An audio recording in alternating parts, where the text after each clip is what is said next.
আলী আজহার মল্লিক তিনি বলেছেন, তিনি ইন্ডিয়া থেকে প্রশ্নটা করেছেন, বলেছেন কারোর সম্পর্কে খারাপ ধারণা অর্থাৎ নেগেটিভ চিন্তাভাবনা করা থেকে কিভাবে মুক্তি পাব।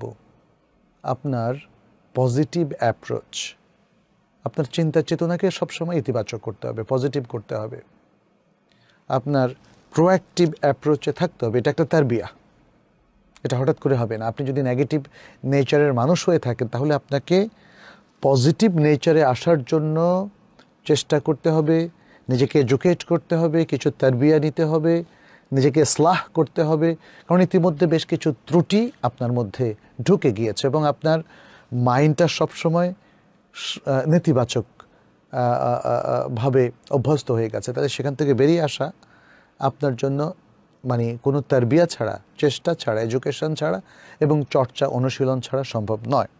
অনেক সময় আপনি কোনো ভালো ভালো আলেমদের মজলিসে বসতে পারেন, তাদের যে অনুপ্রেরণাদায়ক কথাবার্তা, তাদের যে মোটিভেশন, কোরআন হাদিস ভিত্তিক আলোচনা, এটা আপনাকে ধীরে ধীরে নেগেটিভ অ্যাপ্রোচ থেকে পজিটিভ অ্যাপ্রোচে নিয়ে আসবে, রিঅ্যাক্টিভ অ্যাপ্রোচ থেকে প্রোঅ্যাক্টিভ অ্যাপ্রোচে নিয়ে আসবে। অতএব আপনি সেটা করতে যদি সক্ষম হন তাহলেই নেগেটিভ ভাবনা থেকে বের হতে পারবেন। আপনাকে এই জন্য কষ্ট করতে হবে, এই জন্য প্ল্যান করতে হবে এবং সবচেয়ে বড় কথা হচ্ছে আপনার মাইন্ডসেটটাকে পজিটিভ করতে হবে।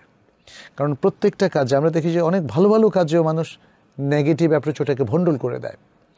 আবার অনেকে মাশাআল্লাহ অনেক বাজে সিচুয়েশানটাকেও পজিটিভলি এক্সপ্লেইন করে এটার থেকে বেনিফিট বের করে নিয়ে আসে। অতএব সেটাই আমাদের উচিত। ইসলামের দৃষ্টিভঙ্গি সবসময় পজিটিভ। এজন্য ইসলাম দেখেন অন্য ধর্মের লোকদেরকে অপমান করে না, তাদের উপর চড়াও হয় না, কিংবা মানুষের উপর জুলুম করে না।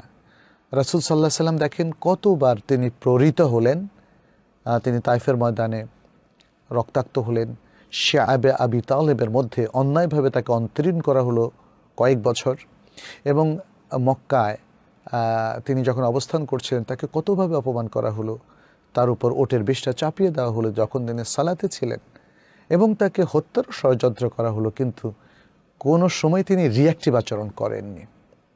তিনি প্রত্যেক সিচুয়েশনে সবসময় ইতিবাচক এবং পজিটিভলি চিন্তা করেছেন। কারো বিরুদ্ধে এমনকি বদদোয়াও করেননি। তিনি সবার জন্য দোয়া করেছেন আল্লাহ যেন তাদের সবাইকে হেদায়েত করে। তিনি প্রতিশোধ না নিয়ে সবাইকে ক্ষমা করে দিয়েছেন।